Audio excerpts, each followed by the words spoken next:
Hôtel Saphir. Un bijou au standard international en plein Matongé, au grand carrefour de Kinshasa. Plusieurs catégories de chambres, bureaux et appartements climatisés avec Wi-Fi et TV, n'a faux prix. Petit déjeuner y compris dans son restaurant aux spécialités variées, avec réduction des prix pour naba clients Oyuba Fandina Hotel. Ascenseur ultra moderne, disponible en permanence 24 heures sur 24, vous amène à tous les niveaux. Yaboina Matongé et Zalaté. Notre adresse A4 Ikelemba, quartier Matongé, commune des Kalam. Téléphone 084 710 99 99 081 600 8000. Hôtel Saphir, beau cadre, bel emplacement, bon prix et beaucoup d'avantages. Bienvenue à tous.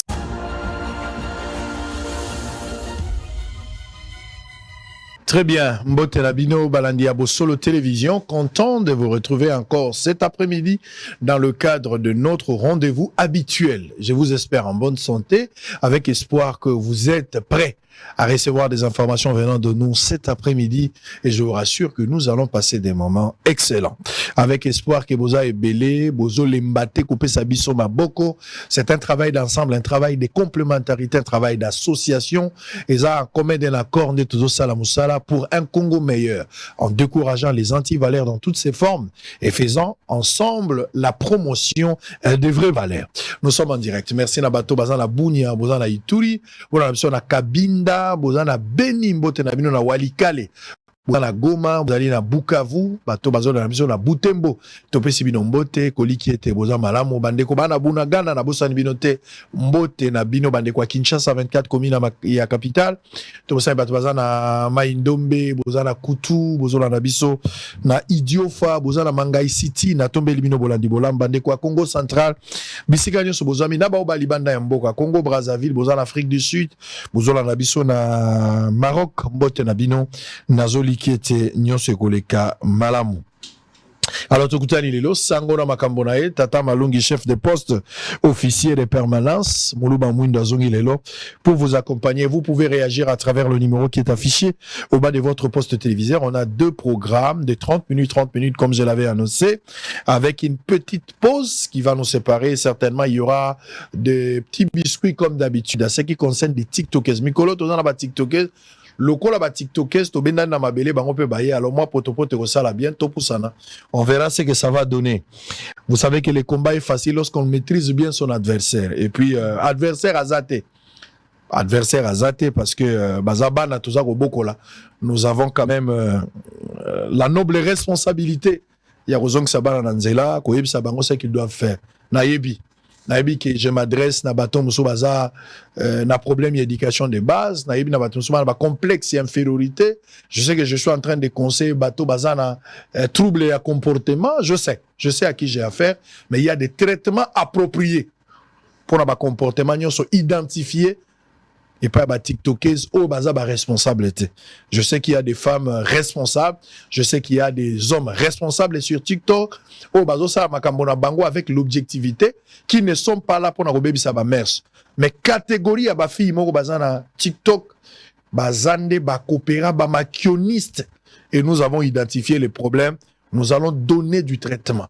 Et que ça la moi passe eza alcool et que soit moi pota et ça moi daquin mais ça va guérir quelque part. Nous espérons. Alors, je vais prendre les informations du jour pour prendre notre premier invité. Il s'agit de M. Jean-François Mombia Atoukou. Il est activiste de droits humains, RIA au RDC, réseau d'information et d'appui des ONG en vie démocratique du Congo. Messieurs et dames, avant de commencer notre émission de cet après-midi, le tout premier numéro, voici les informations du jour. Crise à l'UDPS après échange avec Marthe Kassalo, la maman du président de la République, Augustin Kabouya Edeo Bizibou, thèse et l'air divergence. Vous allez suivre la vidéo tout au long de cette émission. Justice après le carnage à la prison de Makala. Le ministre de la Justice ordonne l'arrestation du directeur pénitentiaire, des agents de la SNEL et de plusieurs autres. Bounia et une dizaine de présumés criminels dont les Ougandais arrêtés par le service de sécurité. Mambasa, les FARDC capturent une dizaine de faux ADF. Ituri, des miliciens du groupe Zahir tués par les FARDC à Tchomia. Le Conseil supérieur de la magistrature en démocratique du Congo dépose son budget de 2025 auprès du gouvernement congolais. Santé. La RDC toujours réceptionne le premier lot de 100 000 doses de vaccins contre monkeypox. Avant-dernière information, le nouvel ambassadeur de France, Rémi Maréchaux, prend ses fonctions à Kinshasa. Pour terminer, Kwilu, monkeypox atteint la barre de 100 cas, dont 6 décès. Allez, Jean-François Mombia Tuku, Mbote. Mbote mingi. Oui, Mbote Bumba ou bien Lisala? Mombia Tuku. Bon, moi ndambo Bumba, ndambo Basoko. Ezali Basoko Bumba Lisala. Na Bumba oza moto wapi? Monga Mazo oza. Koko langa mwasi azali moto ya mbuza ya Liambi. Esika chef Dikpo. Ukaka sango Dikpo ya Liambi. En tout cas côté ya bon maman na utakuna. Très bien. Alors, Bosole Yambio pour la deuxième fois, ils ont bali Bosole Karaté sur les Kakiawa. Toi, ne sengo mikole belé to monanité. Les lozongeli biso ba impression ko zonga ndako. Oyoki en boni. Bon, la moni ke ndako tomba mimo muke. Tant on la yaki ezaki na fondation c'est vrai. Ezaki déjà bâti makonzi mais siko la moni bo comme kotia toati ndele na likolo comme kotia. Félicitations pour l'ango. Très bien. Mosala ya moko na moko azoya na brique na ye. Ndeko pesa mpifo bato ba ko sepia nango. Alors toko bana malisolo na bengeli openza lelo poza na makambo esengela kito kabola. Lokolo etali makambo ya société, makambo etali ba imboka surtout biso peuple ndenga na biteli kambabo esengeli ngamo na yokate makanisi ya boto kabola on la population. Mais lokolo moto atali droits humains. Omona makambo na biso ndenge kotambola olandaki mikole uti koleka ndenge mindele bachaki songi na likambo etali ba prison centrale esika toko bomba bato mokonzi ya justice oyo aye ministre Mutamba Elenge 36 ans d'âge mais ami kotisi na kati ya mosala kotombola justice mais en même temps kolongola bato ebele et tout le coup ya bato bakangami kotonda meke o eleki ndelo na ba prison alongola bango pote bato bala quand même na kaka mingi te bako akotia bao bazana bakama kasi te balongola bango bao ba makasi et puis Olandi ndenge awa kala mingi te évasion euti ko salama tentative wana bato bele bakufi 129 gouvernement congolais eza bilan officiel ou l'adresse yo amota droits humains boni osali lecture na kati ya likambo et salelo ya ministre bambano oyo azui na suka po adu ba sanction sévère pour na kolandela enquête ona ne komi na suka te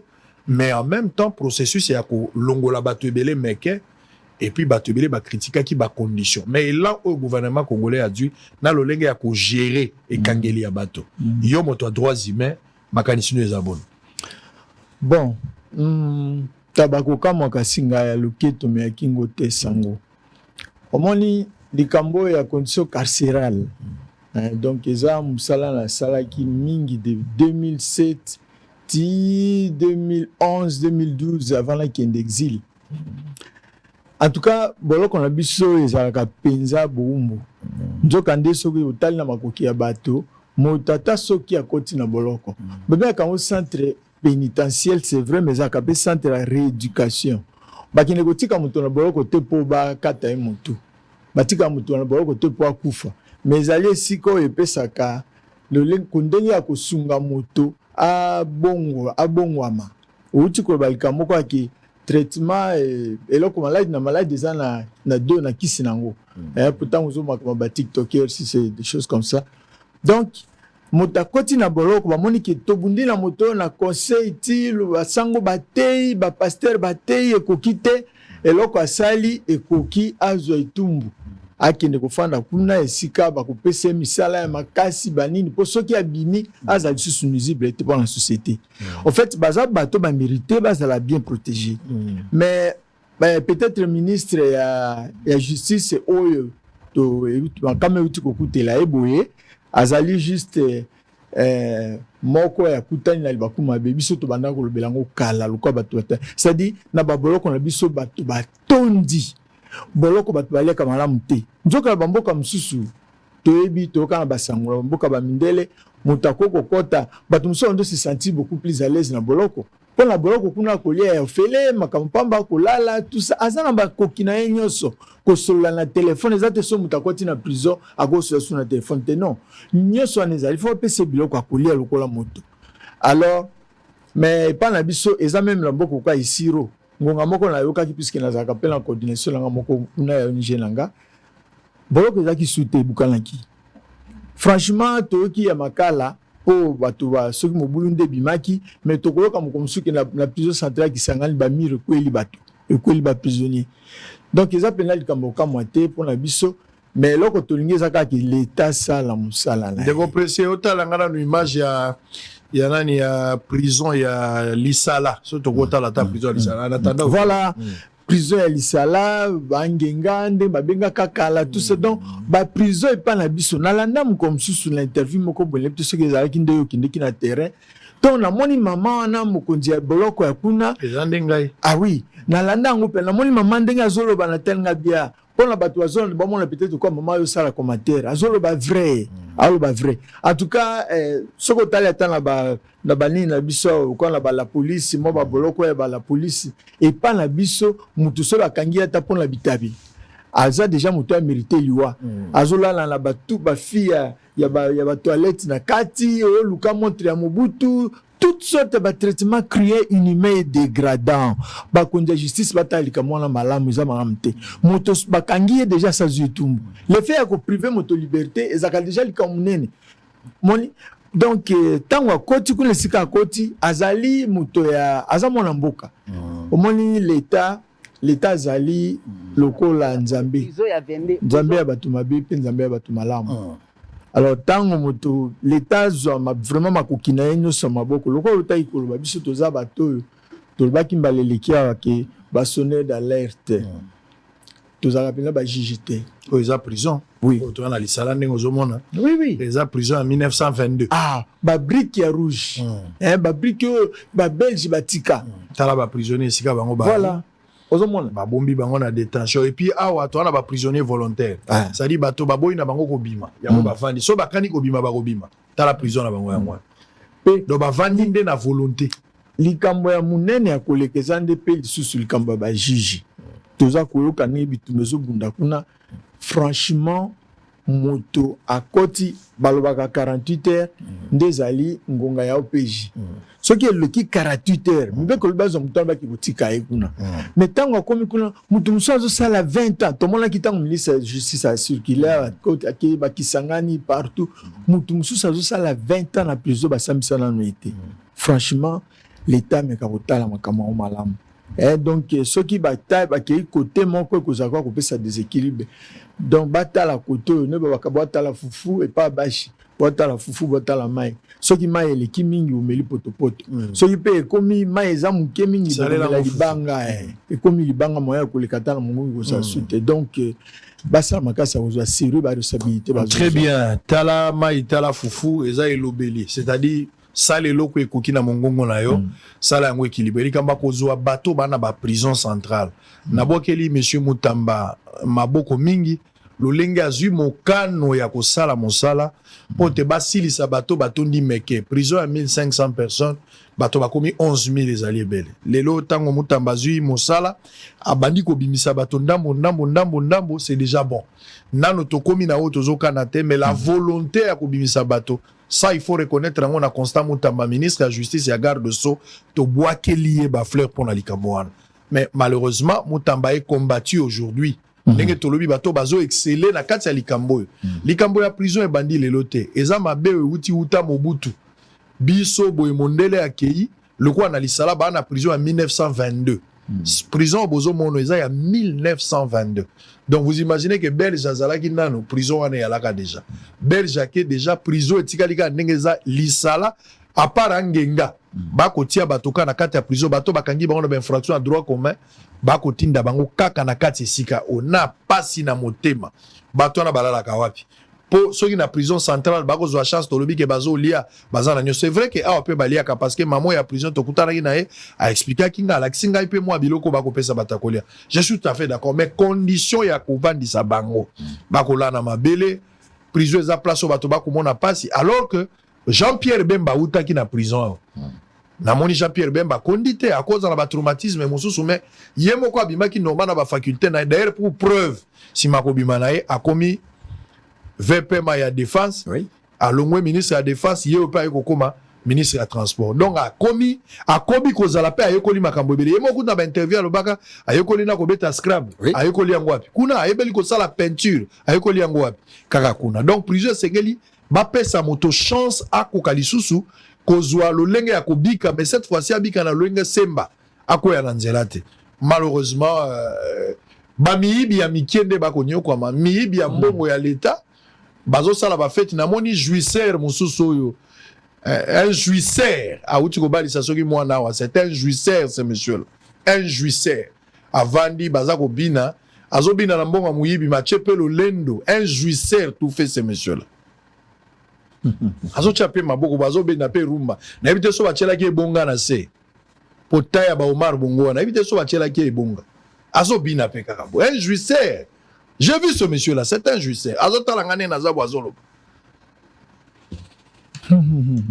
Bana na bango bazoli mbongo euti na mboka. Basi na bango pe bazokende bota kaka na mbongo yo. Pe bandoki akisasa bozotala bango. Bana na bango pe babalani. Bazozela pe babota mais na mbongo ya mboko yo. Pe ndoki ya Kongo azotala, asali pe lokote. Na mbongo ya mboka. Sango. Bandoki pe basila. Na surtout ya kisasa. Otushinga mwa mkela motema. Kilasi se fungwami. Kilasi fungwami lelo baboti nyonso bazo boma nzoto po bana na bango bazonga na kilasi.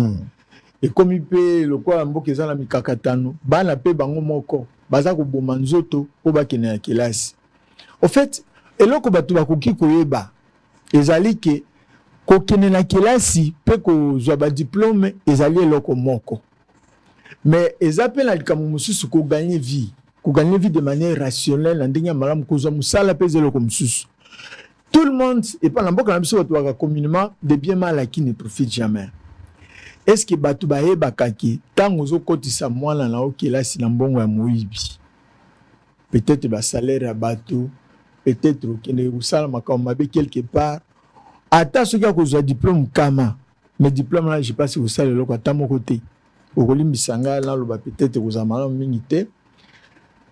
Ngala mona ka vraiment et pas na biso aki tango ya kala bakonzi belé ya l'état bazaki bourse bazako tinda pona bala ya maele mais bango bakozale msusu ba pesi pa na bala na bango baki kutanga na bitelo ya minene ya mikili mais tout monde peut belé que soko tali sur 100% ya bato bakambi biso ya bato politique en tout cas bana ya bato wana o ba réussir bako komata 20% te.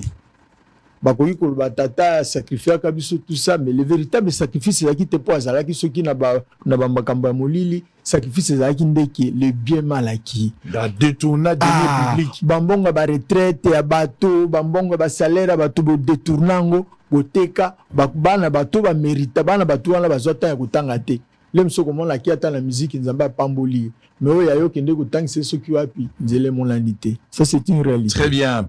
Alors tolinga mboka toloba malamu pona Congo tokanisa malamu pona Congo to sala malamu pona Congo bopesa mutamba chance bopesa maboko na mosala ya kokosala enquête komati na suka babongisa ba prison lokwa likanisa ezali batonga ba prison mususu ya sika effectivement to soutenir gouvernement congolais na démarche batonga prison ya malamu pe prison za la mosika na bato o soki moto akoti prison ya Mandela ezana île place Mandela alaka tant la commune Afrique du Sud o kozwa penza bato poko makonde côté bakenda kotika Mandela dopo kima même Gandhi mais biso a prison za pena moto azoleka zobele la zando mais prisonnier azoyoka akoyoka ndenge ni il faut que vraiment kotia prisonnier isolé po moral na ye azwa conscience penza ke makambo na salaki ezali makambo mabe sengeli na mibongisa po nazonga na kati ya société mais awa bato musuku ba préférer so asali mabe avant na prison yango moni bakomi ata yibi 10 millions 5 millions aki ova na prison po yebi ke bakozongisa d'abord mbongo wana te akovanda pendant 1 année 2 ans 3 ans ako négocier liberté provisoire akobima na libanda il va continuer à vivre avec son argent s'il a volé 10 millions soki pendant 2 ans 3 ans pour a reçu kobima babimisi 1 million ou 2 millions il reste avec 8 millions même 5 millions il sait vivre dans sa vie à cause que la affaire il va continuer et surtout que balobaka ke biso ba congolais tobo sanaka mingi bato ba yibaki lobi ba kozonga pe na ndenga bieto ko benga ba pe ba président to benga bango ba ndeko ba papa mais ils sont voleurs au milieu de nous et regardez na bato bazalaki na kati ya fête ba vandi bazo vanda na jouisseur bazo sepela ba simbi pe bazo bina pe rumba jouisseur ebite so ba chelaki ban to ba chelaki libanga la sepo matawana azo bina pe bo abito balisi bana mais na mbongo ya mboko dépense basali na mbongo ya mboko fête ya modèle wana avant bango basala na l'état basala ki fête ya modèle wana wapi eza mbongo ya l'état c'est du spectacle mais les conséquences sont réelles sala nyoso lingi zwa mbongo lobaki mutako sala loko zate régime eza ya biso bien likambo eza ya bo pesa ba raison lingi tu as le droit mais ato lié manga na sa mai enguba na sa mai poso ko bimaka likolo et un problème attend conséquence kozala bato bazana pasi bato bazonyo koma bato bazolelaka mai na bango ba forage ba mona gite bato bazalaki na pasi bayebeke fu bafuta bango bato bazelaki ba projet bato bafana o bazolela bakufi pour la likambo bato na bakotika yote un jour ata yote génération na yo kofuta tozali awo prison wana. Est-ce qu'on peut écouter cette dame là pendant quelques minutes? On va revenir pour changer de chapitre. Quelqu'un to kita moi mouke et puis toko banzela na biso comme d'habitude. Boyo kanagi na prison ya lisala. Boyo kanenge ndeko ya mwasi azamo konzi ya prison ako expliquer biso ba réalité nae. À tout à l'heure. Alors qu'elle pouvait servir d'un lien historique pour les générations futures. Curieusement, le gouvernement central semble l'oublier malgré qu'il disponibilise une enveloppe de 20 millions de francs congolais qui est d'ailleurs insuffisante vu le besoin énorme qu'a cette maison carcérale, comme l'a indiqué la nouvelle directrice Apollonia Longo. Donc on dit combien de détenus les lots? Les lots, on a 75 détenus. Ouais. 5 condamnés, 70 prévenus. Ok. Mais il y a un moment où prison a la capacité à combien? Bon, capacité à prison, il y a un format à Kala. Ils ont 400 détenus. Ok. Capacité d'accueil, 400 détenus. Mais l'Oleng est comme un état délabrement trop avancé et comme il se réduit. Donc, tout ça, il a qu'à partir. Ok. Comme on a la Kati. La Kati, il y a la première cellule, les Awana. Deuxième cellule, troisième cellule. Donc, tout ça, quand on a 3 places, toujours garder donc c'est-à-dire capacité comme il réduit du fait que ma condition ba cellule banka ba mire yango ningo zomona na kati bukani ba cellule ya kala et kwei ezali sous-souté donc totikali na 3 cellules toujours utilisées. Donc ici il n'y a que des volontaires. Soko tali penza texture ya prison yango ressentir que ba volontaire nde bazao. Alors tango yo okumi ozubo konzi 2 semaines dengo lobi d'après une semaine déjà. Alors likambo etali ba prisonnier bo privé bango liberté eza centre de rééducation mais sengeli pe bali aba mela pe. Prise en charge ba prisonnier et ça marandenge ni. Bon, prise en charge et alimentation à détenus et à 2 niveaux. Les constitutions, il y a un moment lobby. Parce que lobby, les matières de prison sont des matières concurrentes entre le gouvernement central et le gouvernement provincial. On est en charge et entretien alimentation à détenus. Bongo, le col anaye, on a côté penza, na ningisa province, intervention à province, on a peut-être chef de division de Akoloba, mais sur le plan national, nous avons une intervention et un gouvernement central par l'entremise, il y a ministre et la justice. Elongo banina moto ya budget na moto ya finance sur le plan national. On est en musique pour être ba moyen et comme la biso to bandako soit en charge d'alimentation à détenus. Na kati ya mbongo ekomaka on entretien ba détenus chaque trimestre. Nous avons une rubrique alimentation. toza na rubrique ya santé et puis toza na rubrique ya frais de fonctionnement.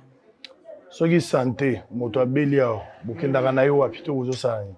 Soki moto abeli awa toza na infirmier titulaire oyo azali agent ya ministère ya santé nde adetachaka agent moko awa mpona kolandela soin ya bandeko na biso baza na kati. Soki par exemple malade wana apresente état moko tokoki kozwa ye en charge localement awa ite nde akodiagnostike apesi bakisi oyo tosombaka na rubrike oyo nalobi na oyo ya santé. Mais soki tomoni ke malade wana elekeli biso nde tozwaka ye osali transfert na niveau ya hôpital. Très bien. Ndenge nga nakomi awa bayebisi ngai na statistique oza na combien de malades? moko aza hospitalisé. Aza hospitalisé na ngambo na hôpital général ou bien botie wapi? To hospitalisé na Ngenga te na Ngenga te totindaka bango na hôpital général de référence. Si na visitaki hôpital en peu yango statistique tosalaki na statistique awa bakomelaki bayebisa nga hospitalisé moko. Prison oyo bato bakobenga yango eza prison ya histoire.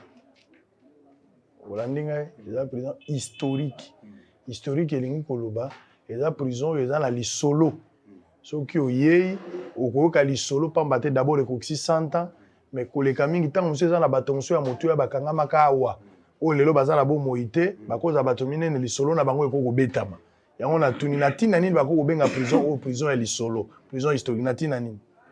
Premièrement bato kokobenga ntina dans le fait que premièrement moto lokola oyo nani prophète na biso nani Simon Kibango akotaka na libwa référence ya l'hôpital ya mibale bazalaka wana guerre ebele bakundamaka akanisi le défait mpona kokoloba ezali histoire guerre wapi oyo ya Kabila na Bemba bakundamaka Bemba asalaka nde base na ye ya rébellion na ye awa. Mais pour vous dire que à partir ya bilo ebele ezali menasi boza na cimetière na kati balobi bamingi bakufaka miku ezalaka me balongola ezalaki ok bamisu bayaki kobata mawa to baoboma bango ça va nga na ye natala sikoyo par rapport à bacondition lolenge oyo prison ekokisi 100 ans prison ndenge bozomona na likanisi esengeli etikala kaka to babuka yango batonga mosusu to barehabilite kaka oyo nécessairement batonga mosusu réhabilitation toujours bamba ndeko bamba parce que même babrique ebali kanisa nanu biso tokotami te mais brique oyo abotama me ngai nayo tokombambaka bamosusu moye kotamboleza te mais brique wana ekokala tobanda osenga d'abord meme soki bakotonga mais baréhabilité nano ata nano oyo ezomonana mpo ebarendre yango un peu vraiment opérationnel mpo kotonga wana mosu ekoki kozwa mikolo ebele mais avant réhabilitation esalama mpo babongisa ne fiske même condition ya badétenu kofanda esika awa babibi balobi boye loi elobi ke na na lisala les conditions très très difficiles ya ba prisonnier avec espoir que monsieur Mutamba na gouvernement congolais bakwa kosala quelque chose lokola babandi déjà likanisi ya kotala lolenge bakoko sunga l'état na ndenge wana surtout mingi ba prisonnier bazai ko kangama.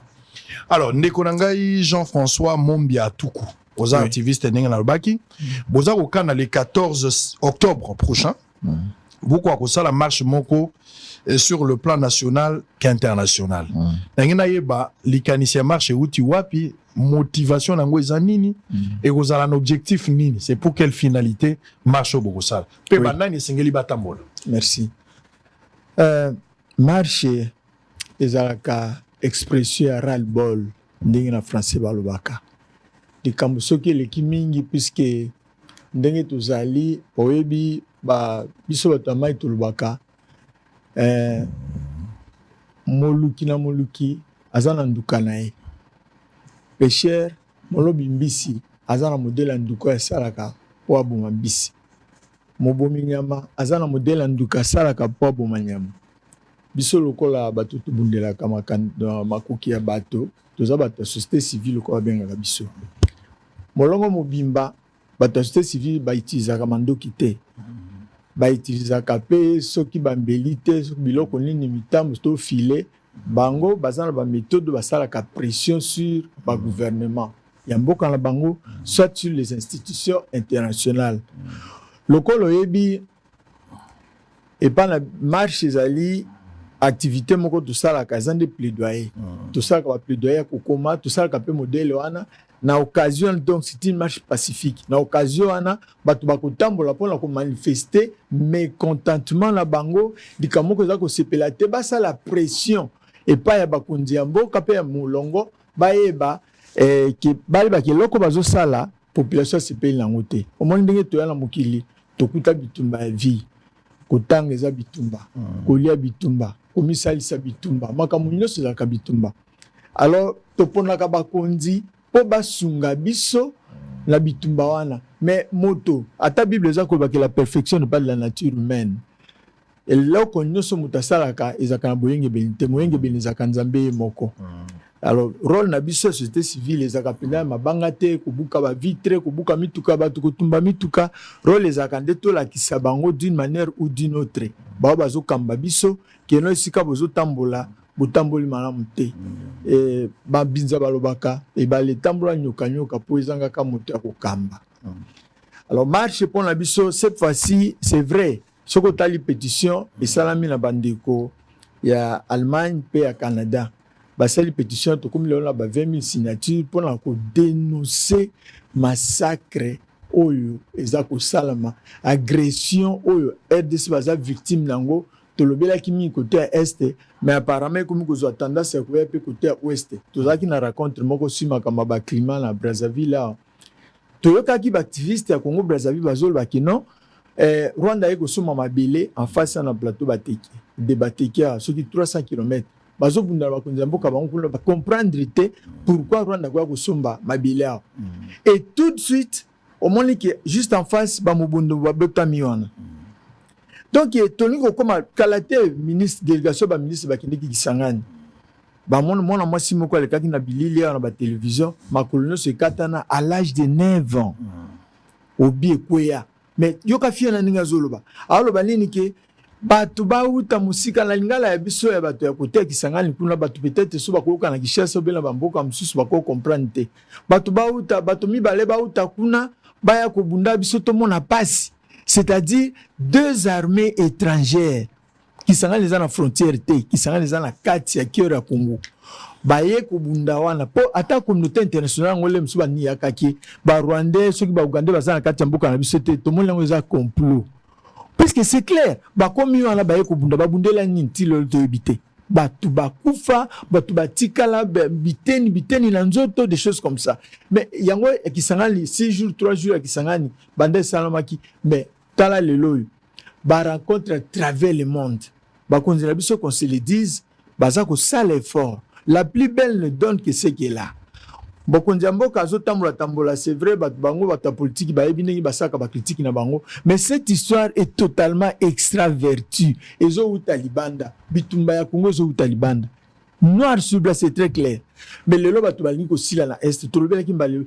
batu ba sile libiso na est mon frère donc ozomona pena mutu ba banda ko kata e musapi biso batu ba boma biso kola tabanani na batoire congolais kufaka bongo to moni likambo yango balobi trop mais eloko kokamwa balobaka na français mal reste mal même si tout le monde le faisait likambo comme ezali ki facilement tu kolba Jean-Pierre Bemba bakangaki Jean-Pierre Bemba za mutu moketa za quand même mokonzi bakangaki mokonzi na biso Jean-Pierre Bemba bakena tolobi malamu statut de Rome lobi bongo baye su kokanga Thomas Lubanga je pense bakei pe nae bayaka kokanga batwa bakangaki président Bagbo tout ça mais toza ko comprendre te likambo ya Congo massacre na Congo le lombula tukumisatu bakangaka bato c'est le Rwanda c'est très clair batangi ba pays mususu Rwanda nde penza muto atelemeli likambo wana bakonzi ya Rwanda bakanga bango te bien au contraire bazobeta en maboko et la Grande-Bretagne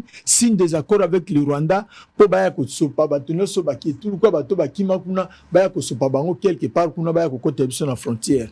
Alors, toutes ces choses-là, tout le monde qui ça ne va pas. Partout, on parle de minerais de sang. C'est très clair, ils ont sécrété. Minerais de sang, c'est-à-dire bazo kata batumitu, bazo yakubonga tupo bazo kitamboka na biso. Ba qui ne ba raconte partout, mais aux hommes pour la Kanyabayong et côté Kala, Minembwe, partout. Donc, bazo comme Matina Goma, des temps attaques où Yakuboma Bato Bimi Bazong, tout le monde qui les qui sango.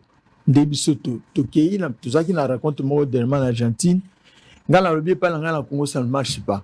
L'organisation de Soubabi, mais Jean-François, au fait, il y a un Congo, mais qu'est-ce que vous voulez? Bitumba Congo, ils ont des agresseurs, comme Soubabi, comme Sabiso. Pour la nini, Basalaki, et Oni, Simayachit, la Société des Nations.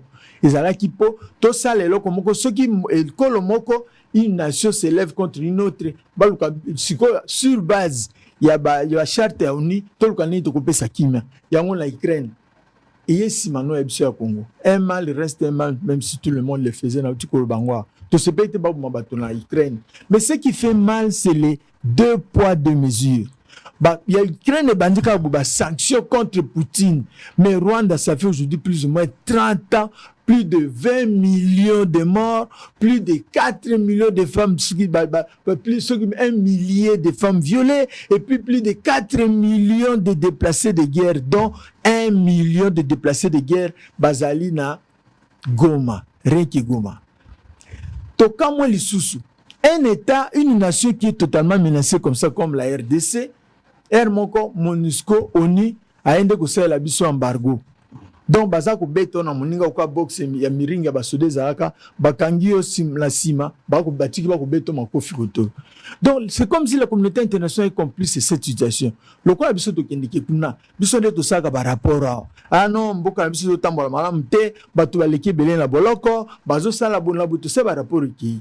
Mais tout n'a capé bango, tout n'a bango. C'est encore une manière à tout n'a bango et interpeller bango. Marche tout ça le 11 septembre.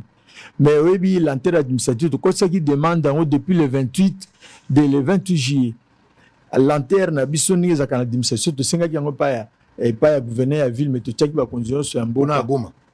Ah ouais. Ah ouais, c'est ça. Gouverneur ouais, c'est quoi? Ouais, c'est quoi? Ouais, tout ça qui demande pas na eto komeli mokonzi mboka to komeli ba ministre de justice to tcheba en copie. Mais jusque là tout ça qui réponse en tout cas et puis itinéraire tout ça qui reçoit qui kolonga monument Lumumba Tina palais du peuple. Ba biso qui n'attend na gouverneur Gentini a bimisa qui ba arrêter moko ba benga ki yango so qui zone neutre marche koko salama on a te fallait tout changer sikoyo tout itinéraire ata muke koluta rompenga bati to kokita na monument ya Lumumba puisque Lumumba quand même azali moi au rang la biso ba congolais azali symbole ya résistance ya ba congolais oyebi que en tout cas puissance internationale influence na bango et pas la biso et bandi le loté tote kama ki na Lumumba batamba simalango colonisation ki kokota ti lelo nde siko démarche na biso eza boye marché toujours salango awa to bengi ba activiste ya ba pays mususu bo ba yebani mo mingi lokwa ba semi keba ba fablondi ba mususu ba ya ba musuku tina Philippines bandimi ki ba koya pour pas participer à la marche. Ba participer na marche na biso nyoso na ba drapeau ya ba mutu na drapeau ekolo na ya tabandi ko na biso bazale ba sénégalais ba ivoirien ba malien pour la dénoncer injustice. To dénoncer injustice wana vis-à-vis ya RDC. Alors malgré cette injustice tozo biso nyoso tozo condamné il faudra te dénoncer. Moi je suis prêt à prendre part à cette marche. Le coup les alliés n'a intérêt à République et puis à biso africain. Moi je suis d'accord. Mais malheureusement même Ondelo Azobo Mabiso en complicité avec les Africains. On parle du Rwanda, mais aujourd'hui, avec ce mouvement, il y a AFC. Tout ça, il y a M23, les AFC, le gouvernement congolais récemment, même le chef de l'État qui est garant à bon fonctionnement, a Tanguy Joseph Kabila, le rôle patron, il y a AFC. Et puis, Nanga, il y a tenir Kakaya Awatina Gisasa, Azola Kakaya Kozwa Gisasa, bien que c'est les faits, et Zabakoro va obtenir de part et d'autre. Comment vous sentez tout ça la marche pour condamner Mundele alors qu'en interne il y a des Congolais qui soutiennent la démarche machiavélique ou étranger bazo imposer biso? La chimie c'est très clair tout banto qui na moi raisonnement chimie hein. Au moins ata biso bato matière nyonso ezako vivre quoi matière vivante ezaka cellule so côté na cellule okuta noyau ce qui est dans beaucoup de molécules, dans 4 molécules, la plus petite, l'atome par exemple, la plus petite particule qui puisse exister, beaucoup a toujours noyau. C'est-à-dire, mon thème, likambo qu'on a likambo babakala ngala ezali noyau. C'est la communauté internationale. Pona nini? Pourquoi le Rwanda s'élève contre la RDC? Côté Msusomoni, l'Ouganda, côté na mabina wana, les locaux mbaya ko sombela bango ni territoire na Congo Brazzaville, et puis on a la Grande-Bretagne a zoko signé accord na mboko ezako boma batu. Baza ko violer ouvertement et largement charte des Nations Unies. Alors tout le monde que en tout cas, c'est vrai, nyoka longolaka batele batambolaka parti ya moto. Toyebi ke bandeko bazali bato wana nyonso, le vrai problème, la main noire qui est derrière, c'est cette fameuse communauté internationale la bakolo ba ample et ça sécrété. Rwanda na ba publication sozo mona ki Rwanda comme exportateur producteur ya diamant na or sikoyo nini ka jugement ngwezali wapi usine yango ba misaka ba cobalt biloko na Rwanda eza wapi bezote kama biote kama libanda to comprendre que en tout cas bango nde baza encourager bango sango marche salamaki mobulu moko salamaki na Goma population ba ko se prendre en charge basa mobulu na go boyebi ke ba casque bleu ya uni baboma batu na Congo tilol kamangolo ba maté bazali batu be bamboa. Alors face na likambo wana nde sikoyo to bengi to lingi ebima batu nyonso ba eba puisque ce que tue l'homme c'est ce que l'homme ignore. To bimisango libana mabe ya Congo bomba mingi souffrance ya bomba mi to tuna pe bango pona nini boke mbangu na Ukraine. La vie d'un Ukrainien et d'un Congolais ne vaut-elle pas celle d'un Ukrainien? La vie d'une Ukrainienne ne vaut-elle pas celle d'une Ukrainienne? Un parlementaire européen pose une question à la ministre belge et à affaires étrangères Bongo. Tout le monde dit que bisope nandenge na biso na uti ko ba ko biso nduka izaka ko koma mikanda to koma ba rapport à modèle nyoso to kina ba conférence na mikili to loba sikoyo to benga bandeko tutambola na bango batono so ba mona. Je pense que qui comme ma solution na lolingi mususu. Oui, très bien. Allez, il faut que ça change. Congolais, il faut bundela mboka na yo. Patriotisme, il faut ça. Mo paya ko bundela po na mboko yote. Ata mo paya ngo aza ami. Mais il ne peut en aucun cas prendre ta place pour défendre cette patrie. Il y a un moment même bateau nyos to benga galibanda o intervention bateau bazo ya po ba bundela mboka te. Je sais qu'il y a des cas où toko ko signer ba corps militaire bato ba penza que tozana na principe moko to na kati ya guerre to bengi bato ba ya eza ba cas exceptionnel mais awa biso moko ne sengeli to bundela mboka na biso to battre l'intégrité territoriale pour so to sali yango te muta sala ngote faut to sala ngo ensemble na gouvernement to sala ngo na FRDC mais le sens patriotique likambo guerre eza les gens ne parlent pas makambo guerre eza les gens ne parlent pas même commentaire sur yango même civisme na ba TikTok na ba Twitter yokuta muta sala civisme pour le patriotisme, les gens sont dans des bêtises, dans des choses inutiles, alors que nous avons la facilité à faire quelque chose. Tu as 100 millions d'habitants, ceux qui déjà 50 millions ont conscience pour l'Amboka, ça peut changer. Mais malheureusement, ma campagne est pour des faits moko éphémères et comme ma mission est l'autre. Alors que nous devons plutôt d'abord être patriotiques. Tout le monde a peut-être drapeau, emblème d'Angoïsa sacré. Mais malheureusement, nous n'avons pas ce comportement. Nous sommes appelés à changer. Nous tous, nous sommes tombés trop bas. Il faut qu'on change. Il faut que nous aimons ce pays. Parce que si nous aimons ce pays, to bundi pour Nango, to kotika héritage, mounene pour Naba, nabiso pour des générations futures. Alors, on va prendre l'économie et l'agriculture. Avant de terminer, Monsieur Précieux Mouyoko, le ministre de l'Intérieur lance la nouvelle campagne civisme routier. Dans le bagui na binoawa, merci na ministre ya intérieur pour ayoki makambo na lobaki na bosolo mbelao na lobaki awa makambo na ganga kiawa, c'était de trop. Jacquemin Chabani, merci pour la flexibilité, pour la qualité à écoute. Contrairement à Batunayo Moussoso Bazalaga Liboso ba ministre Oyo pour na bango bazaki na litoité à couper sa na makambo. Mais vous au moins vous avez compris. Vous avez compris. Déshydrater un peuple, ba plainte à peuple. Vous allez à mesure et à quoi agir en urgence to lobby pe Oyo kiango. Bota ndenga annoncé cette nouvelle campagne qui commence aujourd'hui. Suivez en image, on se retrouve après. On va prendre économie, agriculture pour terminer la première partie de l'émission. Une petite pause pour revenir afin de prendre le deuxième numéro de la journée. À tout à l'heure.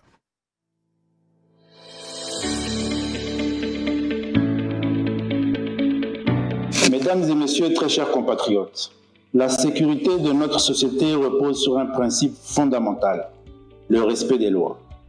Dans un monde en constante évolution, où les défis en matière sécuritaire se multiplient, il est vital de rappeler l'importance de ces règles qui régissent notre société. Cette campagne n'est pas un simple appel à la conformité. Elle est le reflet de notre engagement commun pour un environnement plus sûr et plus serein. Aujourd'hui, suite aux instructions du président de la République, je vous annonce une initiative essentielle du gouvernement pour notre société qui nous concerne tous.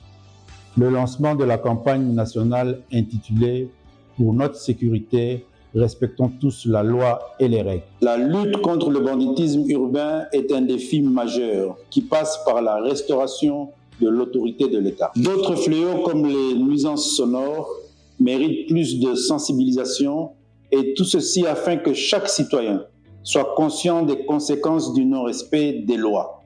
La sécurité routière, valeur cardinale du code de la route, est fondamentale pour garantir la sécurité de tous les usagers, piétons, cyclistes, conducteurs et passagers. Chaque année, nous déplorons des accidents qui pourraient être évités par une simple prise de conscience et un respect des règles. La réduction des embouteillages provoquée notamment par l'incivisme, le manque de courtoisie routière, mérite d'avoir une place importante dans cette campagne. Pourquoi cette campagne est-elle si importante? Tout d'abord parce qu'elle vise à sensibiliser chaque citoyen aux conséquences du non-respect des lois en République démocratique du Congo. Ensuite, chacun de nous a un rôle à jouer dans la sécurité de notre communauté, en respectant le code de la route, les symboles de l'État et en faisant preuve de courtoisie routière. Nous garantissons non seulement notre propre sécurité, mais aussi celle de nos voisins, de nos amis, de nos familles et de tous ceux qui partagent notre espace de vie. Il est évident que cette campagne a pour objectif d'éduquer. Nous fournirons des ressources, des outils pour aider chacun à mieux comprendre les lois et règlements qui nous entourent. L'éducation est la clé pour instaurer une culture de respect et de responsabilité. Enfin, et c'est sûrement le plus important, cette campagne vise à restaurer l'autorité de l'État. Il est essentiel que chaque citoyen ressente la légitimité des institutions et des forces de l'ordre. Nous devons tous avoir confiance en notre système et cela commence par le respect des lois qui le régissent. Cela est le vœu du président de la République, son Excellence Félix Antoine Tshisekedi Tshilombo, chef de l'État. Ainsi, je vous invite tous à vous engager activement dans cette campagne. Participez aux ateliers, discutez avec vos voisins, partagez les ressources que nous mettrons à votre disposition. Ensemble, faisons de cette société un lieu où règne le respect, la sécurité et la solidarité. Agissons ensemble dès aujourd'hui pour bâtir un avenir plus sûr pour nous tous. Je vous remercie. Pour notre sécurité, respectons tous la loi et les règles. Autocité. Allez, Boza et Bélé, on va terminer avec Monsieur Jean-François Mombia Atoukou. On va terminer avec lui. Économie, agriculture. Oui.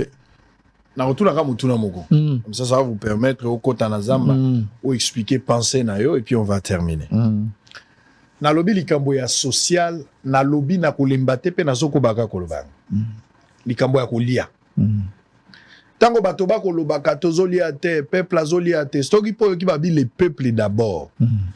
Eza zamba monene. Mais n'habite po bako kata, eza ba priorité de priorité. Na kata ba priorité santé ya bato yali, kolia ya bato ezali. Toyoka kisoni, na habite ndenge yoka kiango, ministre na biso ya économie ya kala. Akende kosomba masango na Zambi. Toyoka kisoni. Ere moko tokumi na crise ya masango, tomate zate pe biloko ya bongo na bongo. Toko akosala eloko te. Ministre économie ya sika koti na kati ya réunion na impulsion ya chef de l'État comme toujours.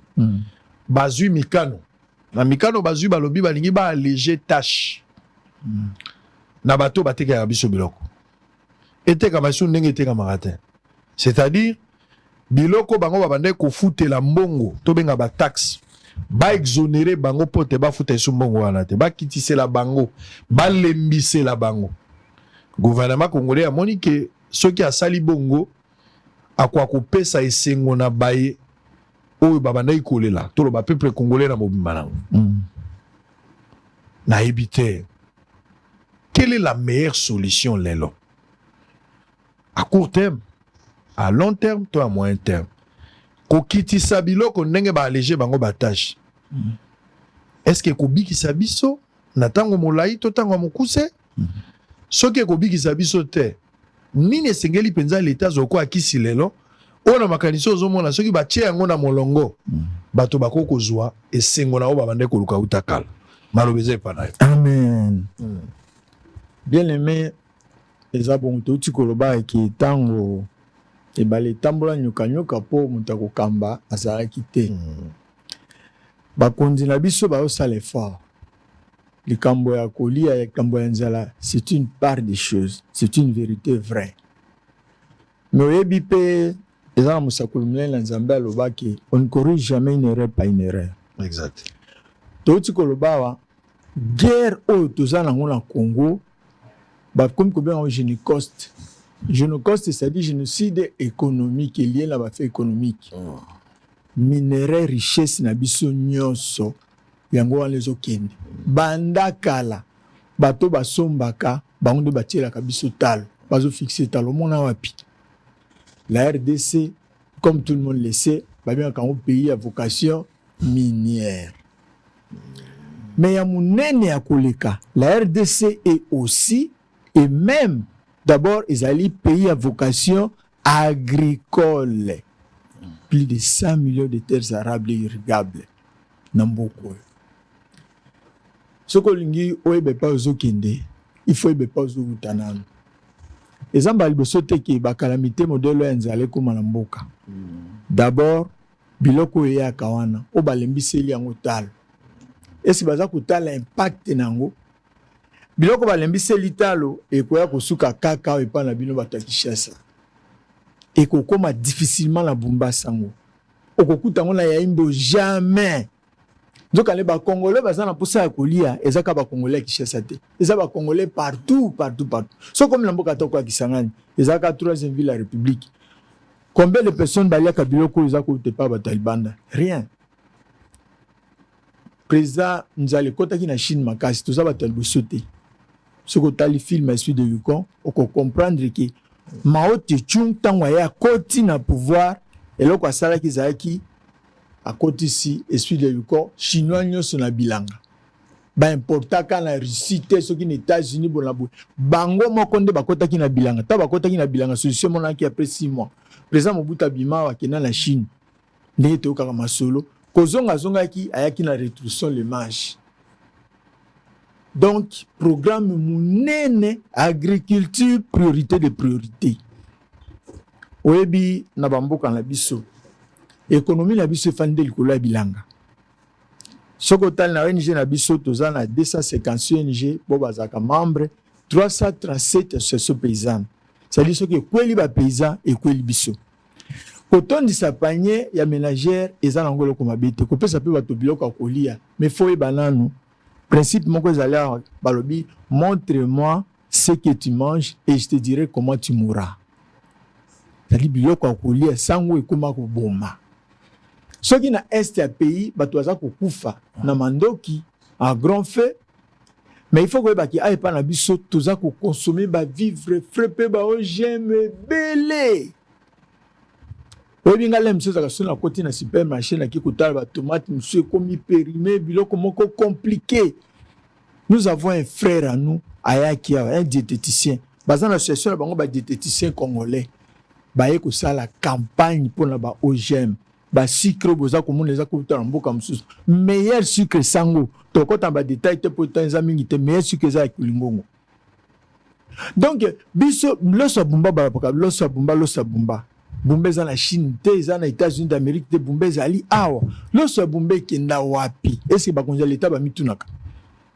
La meilleure des choses qu'il faut faire, ezali ko kitisa ba taxe wana te. Exonération ba taxe ko biso combien? Dans l'année émission moko basala ki na radio Kapia. Balobi à chaque 1 milliard oyo bazo sala exonération, la RDC, l'État congolais a perdre de 400 millions. Oyo ka ko kota na taxe wana ya douane o ba kitisi. Est-ce qu'il y a une solution? Solution ezali ba renforcer de ba capacité ya ba kati bilanga. Et là ko kitisa elembisa biso na mboka eza nini?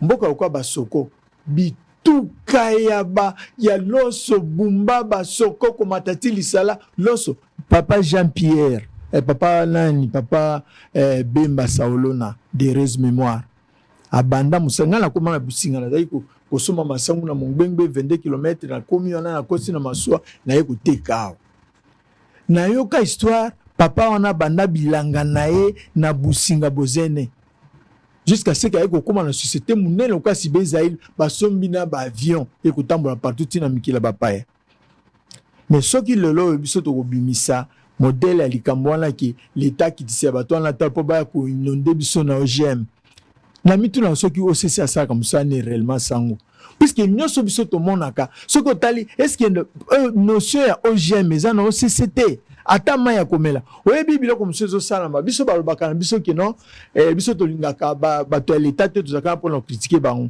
biloko mususu biso ka activistes sociaux tant to tambola comme na kina kota maluku na moni usine na Pepsi na sepela ki mingi na bi c'est que vraiment ba konyamboka na biso quand même bazoyi ba quelque part makambo ezoleka anecdote moko ezali awa ke mama moko soki ndeko biso moko ya mwasi bande ko sala pa ba indien mwana souvent batiki la kaya ba jina bango ya bato minene mais mukolo wana mama ki abimaki abosani atikaki jite mwana leli ayeko kuta mutune musala azo melisa mwana jio bango bazo sala biso aboy otomelaka balongoli na musala babeti c'est que indien wana za consciente que ba jio bazo ko sala biso za maram to fabriquer biso moko l'état sali usine na Pepsi pa na biso bravo to bete na maboko biloko alibanda tozana confiance na ngote ça c'est pas une solution sango na bundi trop nebte soki oyebi ba journaliste soki ba moninga ka ba monaka société ya PHC tozana ba société par exemple parmi ba dariona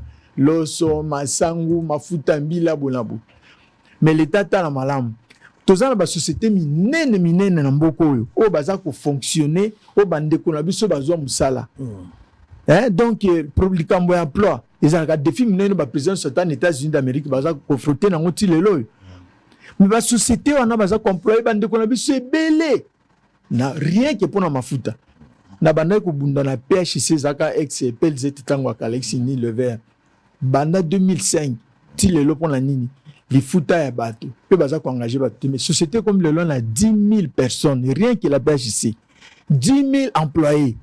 Alors ce qui bango c'est rien que l'huile de palme en tout cas bato wana to bundaki ki bato le futa na bango ba comme na ba projet belé ça commence à aller un peu l'état salino so ba konza l'état ba kutisa ki biso to kutana to bani ko solo to bani pe ko pesa bango conseil bon bato wana le lotango ba ya libanda ba koya kuteka ba écraser mafuta uta soki na Indonésie soki na Malaisie est-ce que tous en ba appareil to kutala ngo malamu ki za mafuta ko ya ko boma ba congolais te je ne pense pas qu'il y ait une cause à solution ba kui c'est il le za ko ba mingi ba ka kui c'est za ka lokolo moko ce qui est à gauche à droite ba mona ngote donc nous sommes en train de consommer des choses au biso to bien to ba ko pesa biso non ba encourager et là comme monsieur décourager biso nini nzele ezate sango ba monso ba ndai ko tambola ngana tangi na mbongo itebe ebe ya chachi vangu mudimbi nini ete kama nyoso mitrai e bali na biso na besoin ko importer biloko libanda to continuer donc économie na biso ko za la basée sur ba biloko za ko importation biloko ko lia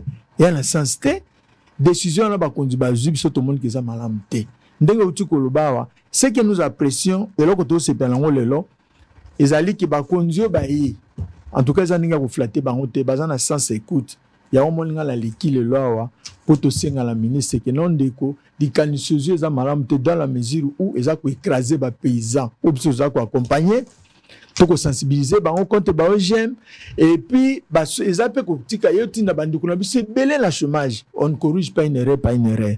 Ba lukane ndinga ko renforcer ba paysan na biso ba pesa bango ata crédit agricole ezalaka te kala biso banaka komona babanke ya crédit agricole ezalaka na mboka na biso batala ndekuna. Vraiment, on ne peut pas corriger une erreur par une erreur. C'était pas une bonne solution. Très bien, merci beaucoup Ndeko Jean-François Mombia Toukou, c'était intéressant. Merci pour la recommandation partagée à vie likambo ya kosala kopesa na makasi na exploitation ou bien agriculture artisanale au biso moko to akinango. Ba mama na biso, bilenge na biso, batata na biso basali bilanga uta toza bana.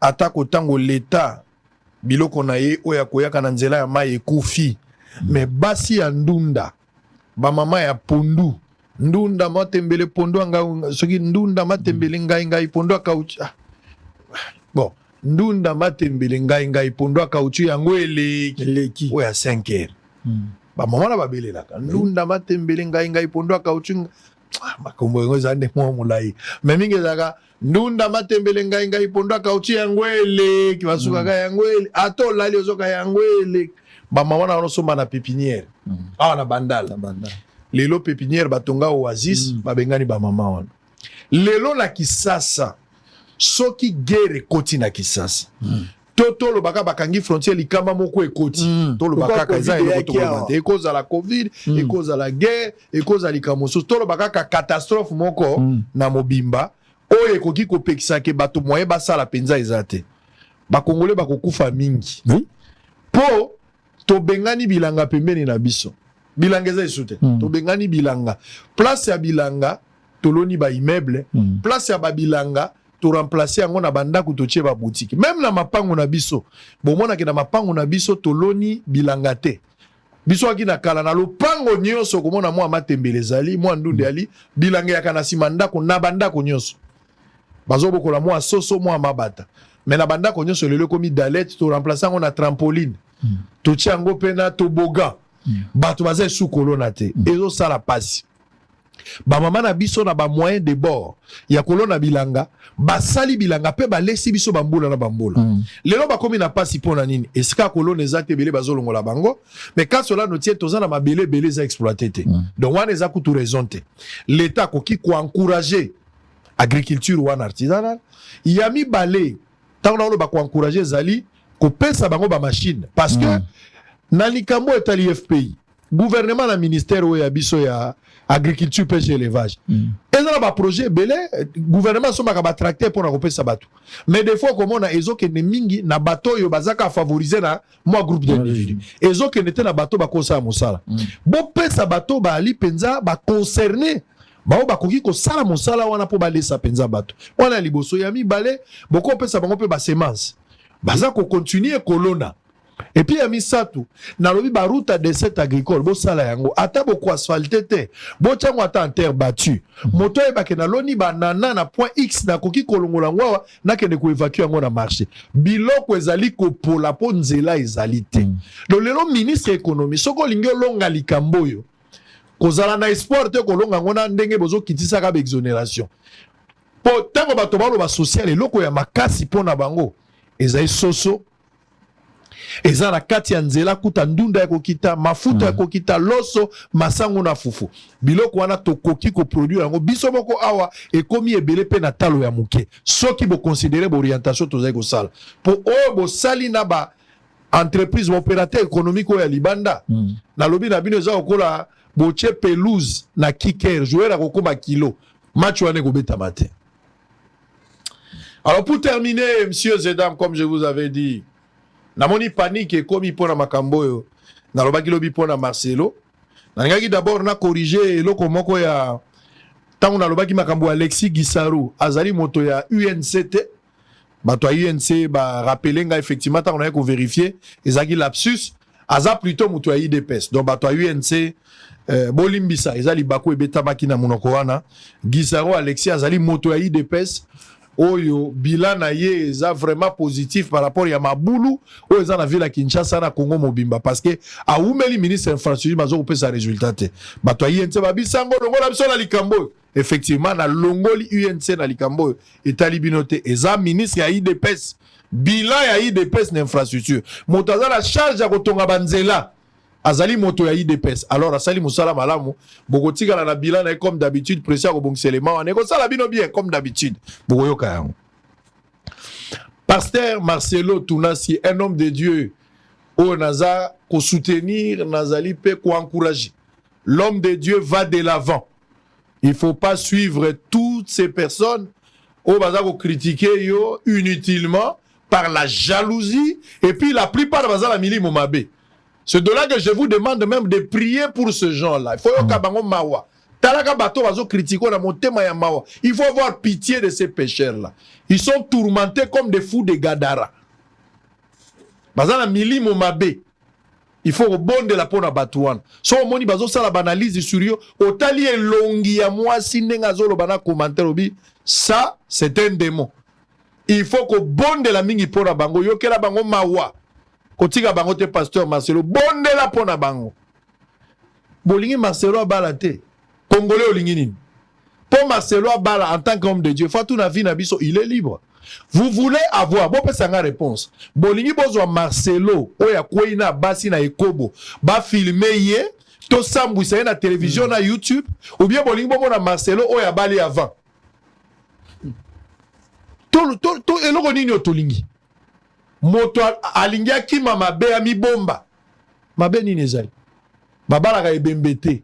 Mwasi ya Marcelo, lelo azali sou mwasi na yete, azali ex-femme na ye. Non pas par divorce, mais par la volonté de Dieu. Moi, c'est si accueilli. Lien bakati balongoli na alliance. Marcelo a commis libre n'engazawana. En tant qu'un homme de Dieu, conduit par le Saint-Esprit, ce qui a vu moi si Moussou Akobala. Et moi-même, je me propose en tant que parrain. Parce qu'il y a un nouveau marié. S'il veut bien être conseillé par moi, je suis là comme son parrain. Plus de 15 ans de mariage, je peux l'accompagner. Bon, tu es un homme de Dieu, calme. Bon, nyo koliye. Bozoki si famille wana mingi. Je suis en train de voir des commentaires, les autres tenir. Analyse. Bossale la paix Congo analyse. Bossale la nzambe na satan analyse. Boke nego sambela. Bossale la paix analyse pour nani mutsoka kufia pour la ravin. Bossale ba analyse. Makambo kolobe silibino. Botongi e bembe. Bosili sina e bembe. Bobadaki li bosso e bembe na bako bakundi bien te. C'est vrai que Bembango est bien, mais il fallait normalement Zalaboy. Ba maquiller bien, mais par rapport à Nenga Zalaka, Botongi et Bembe Bosilisi. Botikali na mutatikali vivant. Laissez Marcelo en paix. C'est un homme de Dieu. Et puis, Naïm Sarabino, Herrera Moussal Nanzambe, Dieu ne le voit pas comme nous. Bobi Abraham Azalaki na mwasi na ye. Bakobi quelque part, Abraham yemo ka coopérer na mwasi habitant toko makuna soki batuni yo.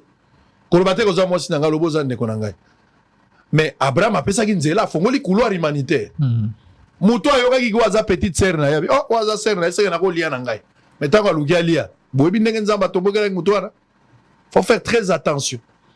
David a sali mabe o akoye ko sala. Abomisi na mwasi ya serviteur na ye. Nzamba ye ko tuna bi David. Mais pona nino bomisi mwasi ya serviteur na yo soda no tindi akufi ozu mwasi. Nzambe yemo ka lobi soko zalaki na posa ya mwasi. Ngai nzambe falo bisanga ngai na pesa yo. Nzambe yemo ka zobisa David soki ozaki na ba posa ozaki na besoin mwasi. Yebisanga ngai na pesa yo. Mais malgré berere ya David, nzamba zobenge l'homme selon mon cœur. Laissez Marcelo en paix. Laissez-le faire le travail. C'est un homme de Dieu. Laissez-le faire le travail. Yo petchel continue na kitchel. Continuez Koboula. Continuez na matalana na yo. Continuez na makambo na yo. Race de vipères. Qui vous a appris à fuir la colère à venir? Laissez cet homme de Dieu travailler. Il prêche la parole. Il vit la parole. Laissez-le. Ça, l'analyse. Ma partouze. Ma vie à ma bé oyosan. Là, l'analyse sur Vino. Qui connaît ce que tu fais? Tu as demandé le point de vue de Marcelo. Bah, de Virgin à 15 ans. On m'avait fait ça à 20 ans. Marcelo a fait ça à point de vue. Pourquoi tu as pas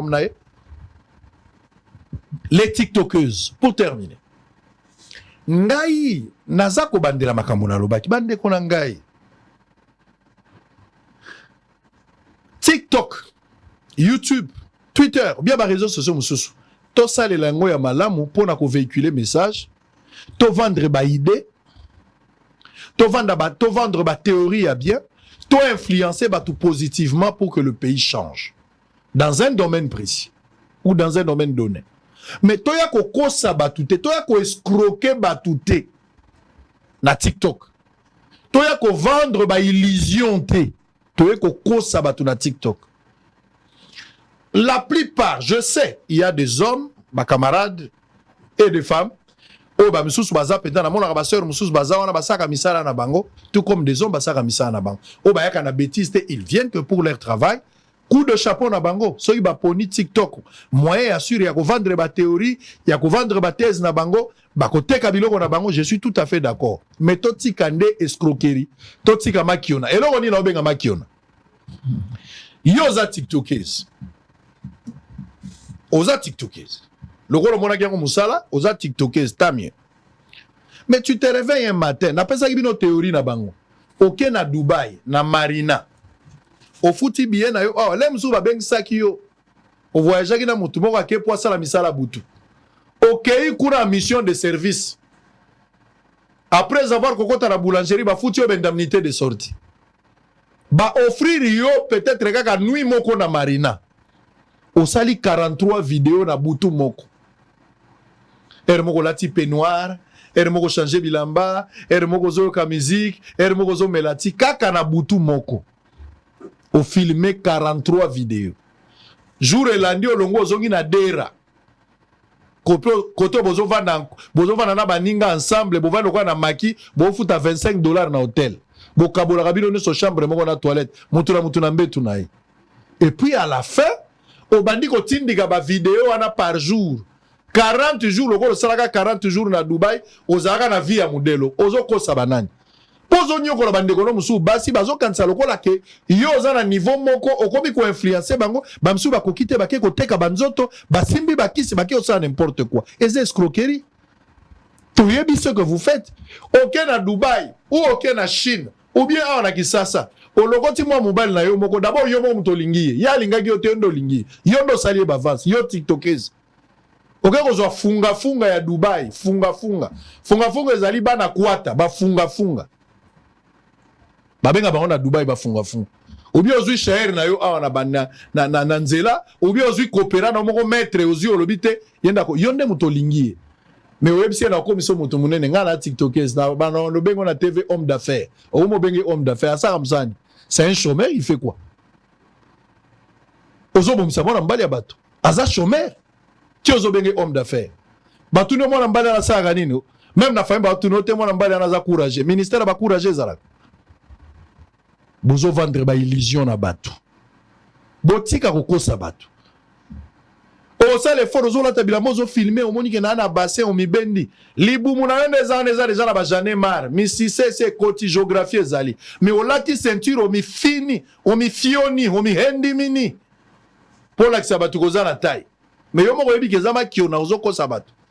Baninga no bakokita okende ko tia ceinture aza mutu apema ko yako kufapama. Ozo tambola kana geno bendi mais yo moko yebi keloko zate ba jané mar ese tondia. O pakoli fo de te elongi wana eza yo te. O tie filtré, o sali biloko ebele, o tie anti-rui. So ba kutio na 5h. Mutako kansobeli monkeypox.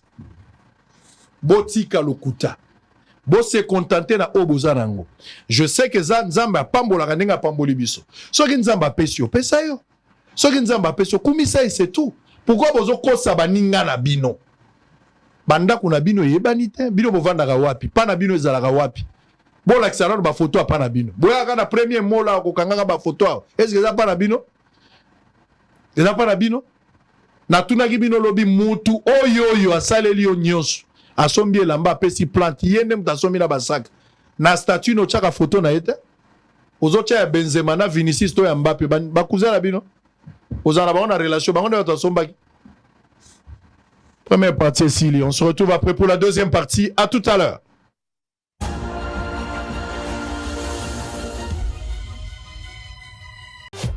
Hôtel Saphir, un bijou au standard international en plein Matongé, au grand carrefour de Kinshasa.